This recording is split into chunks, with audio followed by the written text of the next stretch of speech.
Kami menikmati hadirat-Mu, kami bersekutu walaupun berada di tempat berbeda, tapi kami menyatukan hati kami untuk merenungkan firman Tuhan dan juga melayani Tuhan dengan doa. Urapi semua yang kami kerjakan, menjadikan nama Tuhan dimuliakan dalam seluruh hidup kami, dan kami semua diberkati. Dalam nama Tuhan Yesus Kristus kami berdoa. Haleluya. Amin. Selamat malam, shalom Bapak Ibu Saudara sekalian.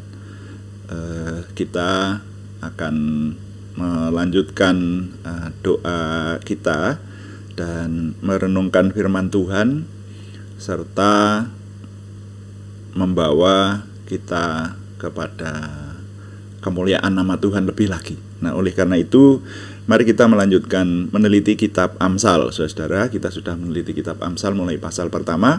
Sekarang sampai kepada pasal yang ke-13 ya. Pasal yang ke-13 ayat 1 sampai 3 saja dulu. Ini judulnya adalah ucapan memiliki kuasa. Ucapan memiliki kuasa. Saya baca ayat 1-3 dari Amsal pasal 13. Anak yang bijak mendengarkan didikan ayahnya, tetapi seorang pencemooh tidak mendengarkan hardikan. Dari buah mulutnya seseorang akan makan yang baik, tetapi nafsu seorang pengkhianat ialah melakukan kelaliman. Siapa menjaga mulutnya memelihara nyawanya. Siapa yang lebar bibir akan ditimpa kebinasaan. Nah, sampai di situ pembacaan saya, saudara sekalian. Ini ayat 1 dari Amsal pasal 13 ini berkata, anak yang bijak mendengarkan didikan ayahnya. Jadi Amsal mengajarkan kepada kita, firman Tuhan ini mengajarkan kepada kita, orang yang baik itu dimulai dari anak-anak. Nah, jadi kecuali ini kita punya gambaran bahwa kalau kita yang sudah tua-tua sekarang, wah berarti anak-anak itu harus mendengarkan didikan orang tuanya. Tapi mari perhatikan juga bahwa kita dulu ya anak. Waktu kita anak dulu, apakah mendengarkan didikan orang tua kita yang mendidik ke arah kebaikan? Nah, gitu ya. Jadi ini semuanya dalam konteks orang beriman. Sehingga saya memahami sekarang ini kalau orang beriman, kalau punya anak, ya dididik sebagai anak-anak yang beriman dengan baik dan hidup dengan baik. Anak yang bijak mendengarkan didikan ayahnya. Tetapi seorang pencemooh tidak mendengarkan hardikan. Seorang pencemooh tidak mendengarkan hardikan. Saya itu waktu membaca ayat ini, jadi hardikan itu perlu diperhatikan juga ternyata ya. Jadi kalau dihardik orang ya, atau dihardik itu tahu ya, dihardik itu ya, dibentak oleh orang tua begitu itu. Nah, rupanya bentakan itu juga punya arti, saudara. Ya, yang punya arti tentu saja kalau sembarang membentak ya. Tapi biasanya kalau orang tua itu kecenderungannya kalau membentak anak mestinya ke arah kebaikan dan kebenaran ya, supaya anaknya menjadi orang yang baik dan benar di hadapan Tuhan. Nah, tetapi kalau dalam terjemahan lama, saya suka membaca yang terjemahan lama ini karena sesuai kata banyak orang, juga termasuk ahli-ahli Alkitab, banyak hamba Tuhan mengatakan bahwa yang terjemahan lama itu kalimat-kalimatnya lebih mendekati kata-kata asli dari Alkitab itu. Terjemahan lama ini kalau nggak salah ini tahun 74 ya, kalau nggak salah ini terjemahan ini. Nah, sehingga ini atau bahkan mungkin sebelumnya, saudara ya, sebelum tahun 1974. Jadi masih pakai bahasa yang sering kita istilahkan bahasa Melayu, sehingga bahasanya itu agak lucu kalau diperhatikan oleh orang-orang yang biasa memakai terjemahan sekarang. Bunyinya begini, bahwa seorang anak yang berbudi itu menurut pengajaran bapaknya, tetapi seorang angkara tiada suka mendengar tegur. Nah, jadi hardikan itu ditegur itu. Teguran yang keras ya, teguran yang keras atau agak keras itu kalau seorang tua memperlakukan anaknya semacam itu, mesti arahnya adalah mendidik anak kepada kebenaran. Tapi kalau orang yang tiada suka ditegur atau menerima hardikan, nah itu yang disebut anak yang angkara. Ya, jadi di terjemahan lama disebut angkara, kalau di terjemahan baru tadi pencemooh. Nah, gitu. Jadi yang tidak baik lah, seperti itu. Nah, kemudian ayat yang berikutnya, tiap-tiap orang, terjemahan lama ini, akan makan barang yang baik daripada buah mulutnya. Ya, jadi tadi dikatakan di sana ucapannya itu ya, saudara ya. Ucapannya.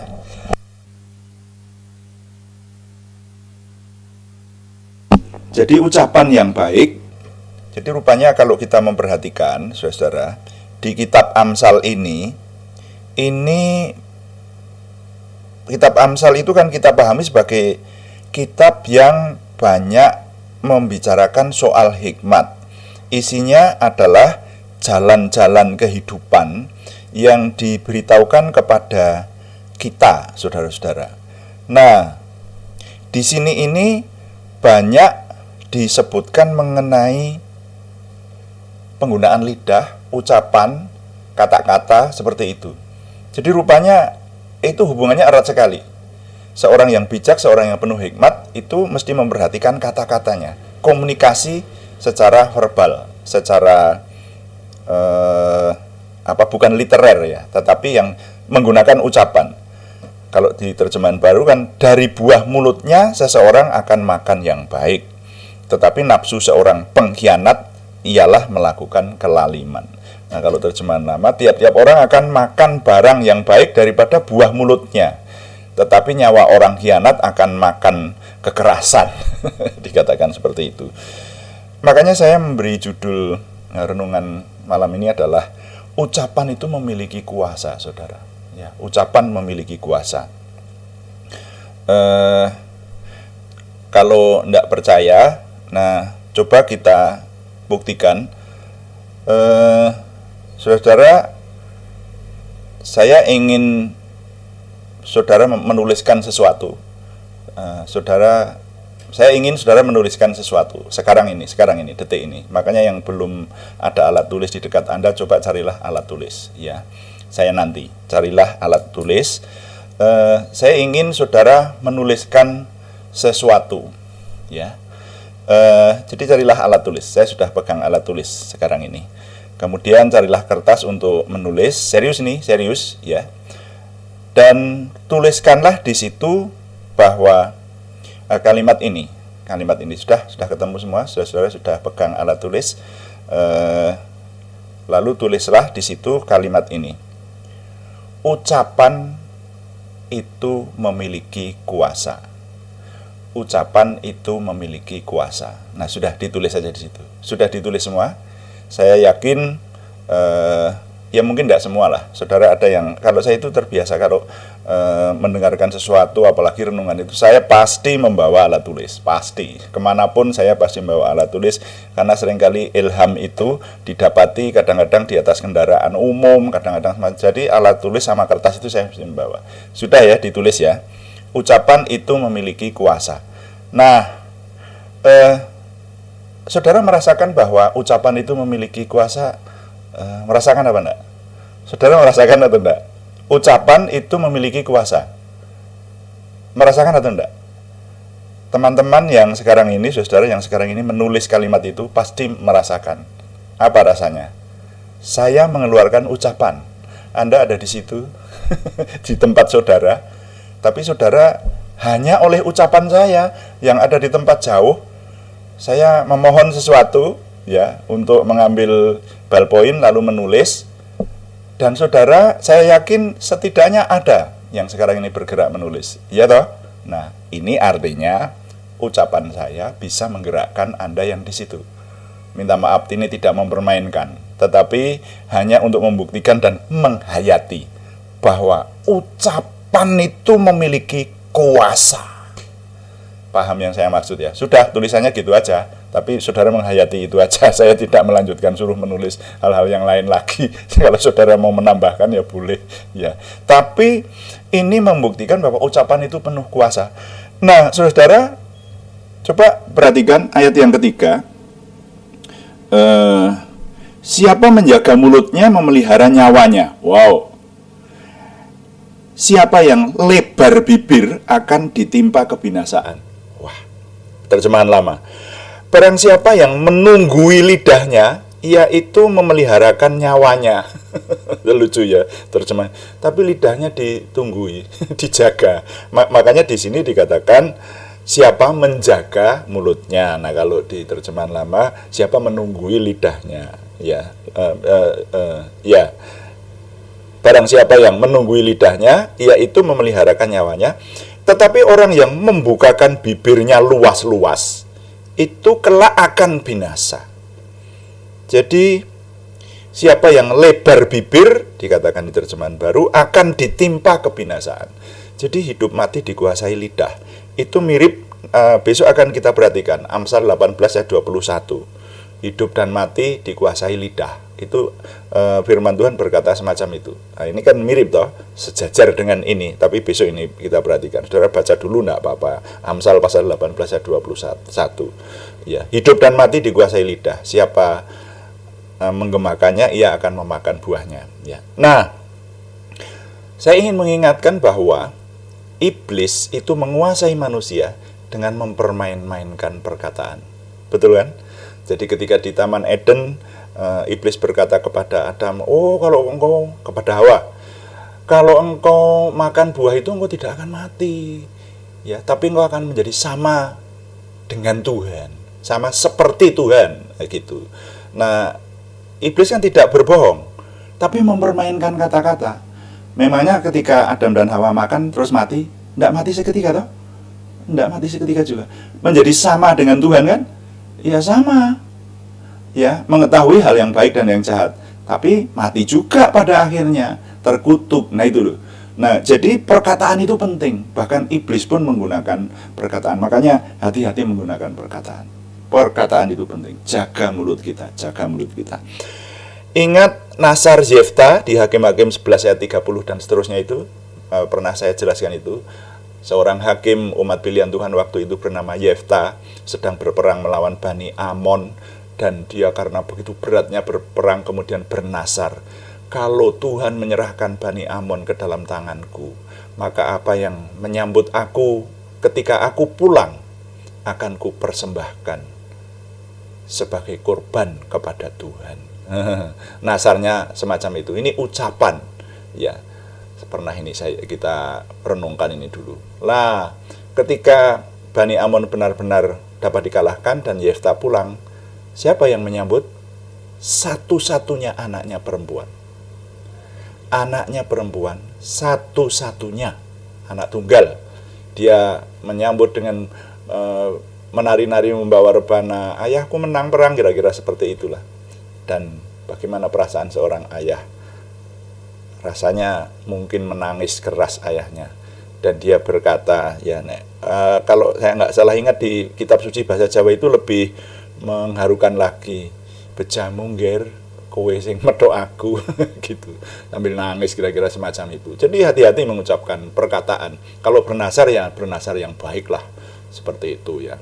Kalau aku berhasil diberi Tuhan anak, maka aku akan wayangan semalam suntuk, wayang wahyu, nah itu kan baik. Tapi jangan mempersembahkan sesuatu yang menyambut pulang itu yang mesti manusia toh. Nah ternyata ya mesti yang paling dikasihi yang menyambut itu. Nah anaknya perempuan itu dulu pernah kami diskusikan, apa lalu anaknya itu benar-benar dipersembahkan sebagai korban bakaran? Ternyata enggak, tapi anak itu diserahkan kepada Tuhan, melayani di rumah Tuhan dan tidak menikah seumur hidupnya. Ceritanya semacam itu. Tapi ini suatu hal yang berat ya, karena salah ucapan. Kalau menurut saya kurang benar lah ucapannya. Jadi hati-hati dengan ucapan.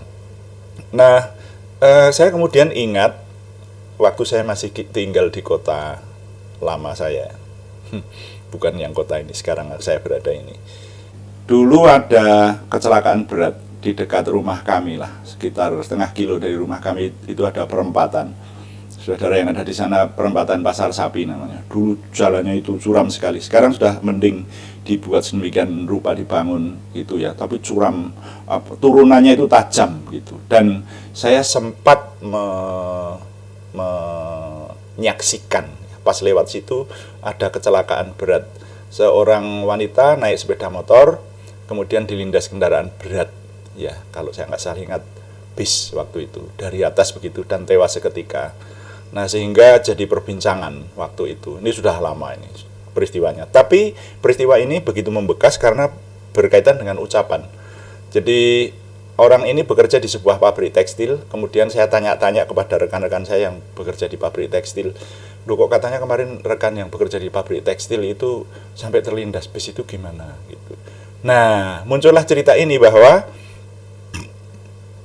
itu benar itu rekan saya, mereka bilang seperti itu. Nah, ini sedang marahan sama suaminya katanya begitu. Nah terus, ya itu salah ucapan kali, gimana sih? Jadi dia itu sebelum berangkat bekerja bertengkar sama suaminya. Lalu suaminya berkata, sudah sana, pergi sana gitu. Lalu si istri menjawab, ya sudah, aku pergi, kalau perlu nggak usah pulang. Begitu saudara. Ini kalau perlu nggak usah pulang. Begitu. Ini jadi viral waktu itu, jadi perbincangan ya. Belum ada istilah viral waktu itu, beberapa tahun lalu kan, lebih dari 10 tahun lalu rasanya. Nah ya sudah, kalau perlu aku nggak usah pulang. Ternyata benar, dia tidak pulang, tapi pulang tinggal nama saudara ya, karena mengalami kecelakaan dan dipanggil Tuhan. Nah jadi saudara, hati-hati dengan ucapan. Ingat, Daud itu menghargai ucapan. Coba pernah merenungkan itu di kitab Mazmur, Daud menuliskan beberapa kali loh, pujilah Tuhan hai jiwaku. Pertanyaannya, loh kan jiwa itu punyanya sendiri, punyanya Daud sendiri toh. Kalau kita sekarang ini membaca, masa kita memerintahkan pujilah Tuhan hai jiwaku. Lah kenapa tidak mengucapkan Tuhan aku memujimu, kan sudah langsung toh. Tapi ternyata ucapan itu dipakai memerintahkan anggota tubuhnya atau bagian dari tubuhnya, hidupnya itu untuk memuliakan Tuhan. Ini bagi saya menunjukkan betapa pentingnya sebuah ucapan itu. Pujilah Tuhan hai jiwaku gitu ya. Makanya sekarang ini saya sudah bersaksi kepada saudara, saya memerintahkan kepada ginjal saya, ginjal yang asmane Gusti Yesus, ginjal bagas waras. Tuh batu, dalam nama Tuhan Yesus kamu keluar ya tuh, saya katakan begitu. Diperintahkan. Itu bibir orang benar membawa kehidupan, tetapi bibir orang fasik menuju kepada maut. Banyak sekali ayat-ayat ini. Jadi ucapan itu memiliki kuasa. Perhatikan ini supaya kita hati-hati menggunakan setiap kalimat dari ucapan kita sehingga kita diberkati. Tuhan dipuji. Amin. Mari kita melayani Tuhan dengan doa. Kita akan berdoa syafaat dan juga menyampaikan beban-beban doa dari saudara kita yang nama-namanya sudah dikirim kepada saya, dan ada nama-nama yang sudah tidak perlu kita doakan. Tadi juga ada yang menyampaikan kepada saya untuk nama-nama itu tidak usah didoakan lagi ya, karena sudah sembuh karena beberapa alasan tertentu, dan juga sudah dijawab oleh Tuhan doanya. Nah, mari kita berdoa yang masih perlu didoakan. Kita sungguh-sungguh melayani Tuhan dengan doa, walaupun saudara dan saya berada di tempat berbeda. Puji Tuhan. Haleluya.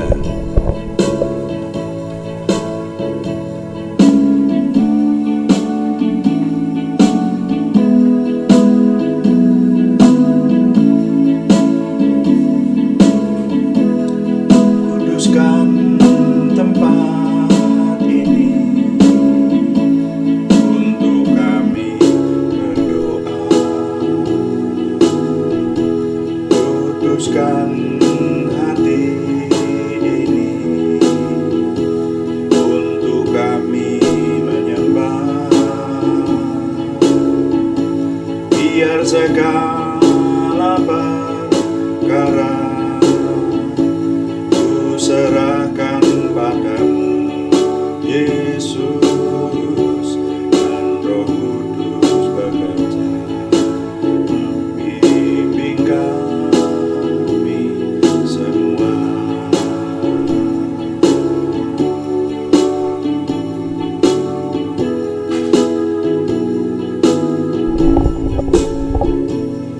Bapa, kami mengucap syukur untuk doa malam hari ini. Kami menyerahkan semua yang sudah kami kerjakan, termasuk merenungkan firman-Mu. Semuanya ini menjadikan nama Tuhan dimuliakan, kami semakin dibangun, dan kami semua semakin diberkati. Terima kasih Bapa. Kami sekarang terus menyerahkan kondisi situasi khusus yang masih dihadapi oleh dunia dan juga dirasakan oleh bangsa dan negara kami. Mohon Tuhan yang menolong kami sehingga kami dilepaskan dari terutama ancaman virus corona. Kami Tuhan berikan pemulihan. Terima kasih Bapa. Sekarang kami menyerahkan saudara kami yang membutuhkan kesembuhan dari Tuhan. Terus kami berseru siang malam menyampaikan nama-nama yang kami panjatkan dalam doa ini untuk Tuhan tolong dalam nama Tuhan Yesus Kristus Yeshua HaMashiach. Tuhan tambahi iman kami sehingga kami melihat kuasa-Mu.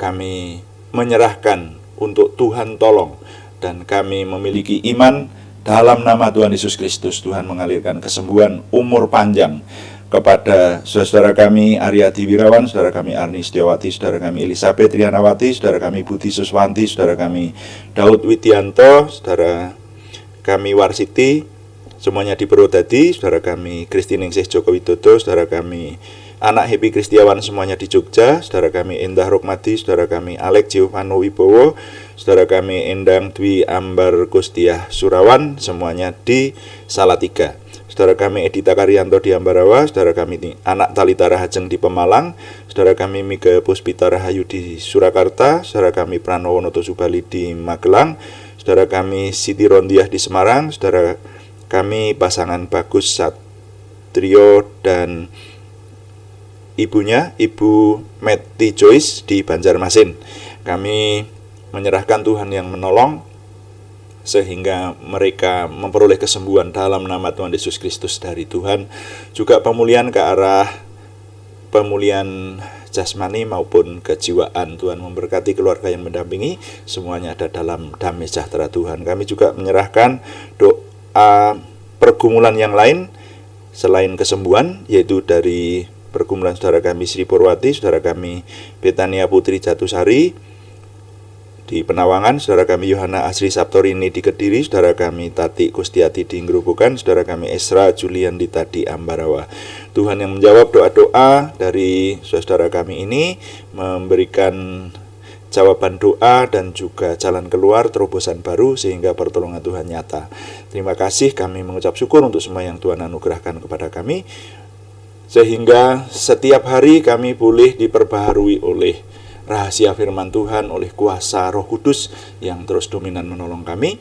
Setiap hari kami ditambah-tambahkan percaya diri kepada Tuhan. Setiap hari kami semakin memiliki optimisme, antusiasme, semangat, dan bergairah menyambut masa depan kami, meraih kemenangan bersama Tuhan. Terima kasih Bapa, kami mohon Tuhan yang menyempurnakan doa kami oleh pertolongan dan pimpinan Roh Kudus. Semuanya kami persembahkan dengan mantap percaya dalam nama Tuhan Yesus Kristus Juru Selamat kami. Haleluya. Amin. Demikian doa malam hari ini, saudara sekalian. Terima kasih kepada semua yang sudah mendukung, mendukung doa. Silakan saudara masuk di mekanisme chatting ya, supaya kami mengetahui Anda masuk, ya jangan malu lah.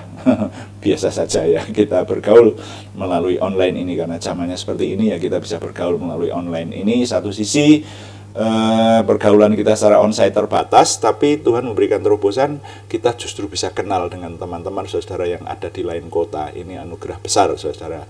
Mari kita nikmati dan kita gunakan fasilitas dari Tuhan ini untuk memuliakan Tuhan dan menjadi berkat buat kita semua, membagi berkat buat orang-orang lain di sekitar kita.